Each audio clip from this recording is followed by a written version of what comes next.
예, 우리 시간으로 22일 새벽입니다. 목요일장에 우리 시장에 영향을 줄 텐데요. 미국 연방공개시장위원회 FOMC라고 하죠. 정책금리를 결정하게 됩니다. 시장에선 지금 0.75%포인트를 한 번에 인상하는 이른바 자이언트 스텝을 3번 연속 할 것으로 보고 있는 상황입니다. 하지만 시장의 관심은 이 고강도 긴축 기조를 어느 정도 더 끌고 갈지에 대한 관심이 쏠리고 있는 분위기죠.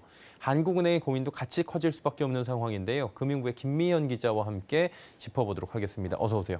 안녕하세요. 네.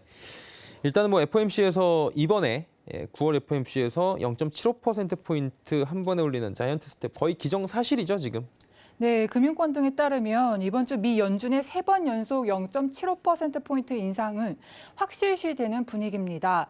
이는 미국의 고물가 현상이 해결되지 않고 있기 때문인데요. 금리를 결정할 때 가장 중요한 조건 중 하나가 물가 수준입니다.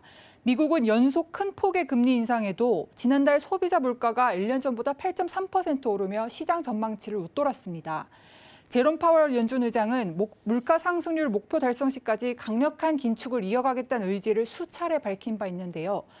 그래서 1.1%포인트 인상이라는 초강수 가능성이 나오는 것도 이런 이유입니다.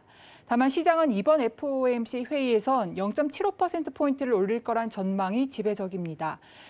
그렇게 되면 미국은 현재 금리 상단인 2.5%에서 3.25%로 올라가게 되고 이는 한국의 기준금리 2.5%를 0.75%포인트 앞서게 됩니다.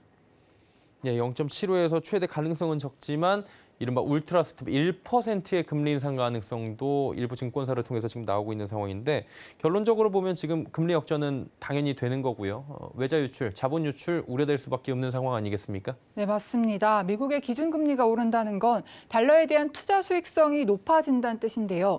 이는 한국 금융시장에서 투자자 이탈을 이끄는 요인이 됩니다. 한국 내 자본이 해외로 빠져나갈 때 달러로 환전하면서 달러의 수요가 많아지는데 이는 원달러 환율 상승을 부르고요. 실제로 어제 원달러 환율은 FOMC 경계감으로 전일 대비 5.6원 오른 1393.6원에 마감하면서 1400선을 위협했습니다. 하지만 한은은 한미 간 기준금리 격차가 확대되더라도 당장 대규모 자금 유출을 초래할 가능성은 적다고 보고 있습니다. 실제로 지난 7월에 한미 금리가 2020년 2월 이후 2년 반 만에 역전이 됐었는데요. 역전된 이후 자금이 급격히 빠져나가는 모습은 보이지 않았습니다. 하지만 그렇다고 안심하긴 이른 상황이고요. 미금리 인상은 신흥국 불안 등을 초래해 간접적으로 또 장기적으로 한국 경제에 부담을 늘리는 요인이 됩니다.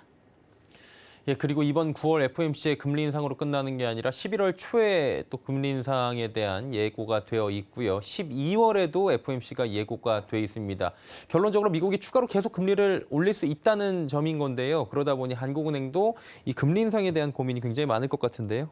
네, 그렇습니다. 우선 현재 미 연준이 올해 남은 두 번의 회의에서 기준금리를 모두 한 번에 0.5%포인트씩 인상할 거란 예상도 시장에서 나오고 있습니다. 문제는 내년입니다. 미국도 인플레이션이 쉽게 잡히지 않을 수 있다고 보고 있어서 미 연준이 고강도 긴축 기조를 내년 하반기까지 끌고 갈 가능성도 나옵니다. 인플레이션 장기화로 연준이 강력한 긴축 기조를 내년까지 이어간다면 한국은행 역시 가파른 금리 인상을 내년까지 이어갈 수밖에 없다는 관측이 나옵니다. 특히 우리나라 역시 물가 상승률이 목표 수준인 2%를 훨씬 웃돌고 있는 상황이고요. 이런 상황에서 앞으로도 높은 물가 상승세가 이어질 거란 예상이 나오는데요. 실제로 경제협력개발기구 OECD는 어제 올해 한국의 물가 전망치를 4.8%에서 5.2%로 상향 조정했습니다. 이 전망대로라면 물가 상승률은 외환위기 당시인 1998년 이후 24년 만에 최고치입니다. 미국의 금리 인상 압박과 국내에 잡히지 않는 인플레이션 상황으로 한국은행의 통화 정책의 선택지가 점차 좁아지고 있습니다. 네, 일단 이번 달에 FOMC 있고요. 다음 달에 한은 금통위 열릴 텐데 빅스텝 가능성이 그러다 보니까 지금 나오고 있는 거죠. 네, 그렇습니다. 이미 시장에서 한은의 빅스텝 가능성이 거론되고 있는데요. 이 부분은 전문가 얘기 들어보시겠습니다. 미국이 이제 지금 이번뿐만 아니라 내년에도 계속 금리를 올릴 거라는 얘기잖아요. 지금 네가 이기나 내가 이기나 한번 해보자는 거잖아요. 지금요. 안 잡히면 아마 4% 이상 갈 수도 있어요. 그러니까 그렇게 되면 우리 한국은행도 거기에 또 대응을 해야 되거든요. 그러니까 제 생각에는 적극적으로 나설 가능성도 있을 것 같아요. 네, 사실 한은은 악화하는 경제 지표 때문에 긴축 기조를 내년까지 끌고 갈 가능성이 희박해 보였는데요. 미국이 오는 연말과 내년까지 긴축 기조를 이어가는 등 강력한 방어 태세로 전환을 하면서 한은도 이에 대응해서 스스로 방어할 수 있는 물가 정책을 내놔야 한다는 분석도 나오고 있는 상황입니다. 예, 한국은행의 셈법도 굉장히 복잡해질 것 같습니다. 금융부의 김미현 기자였습니다. 고맙습니다. 감사합니다.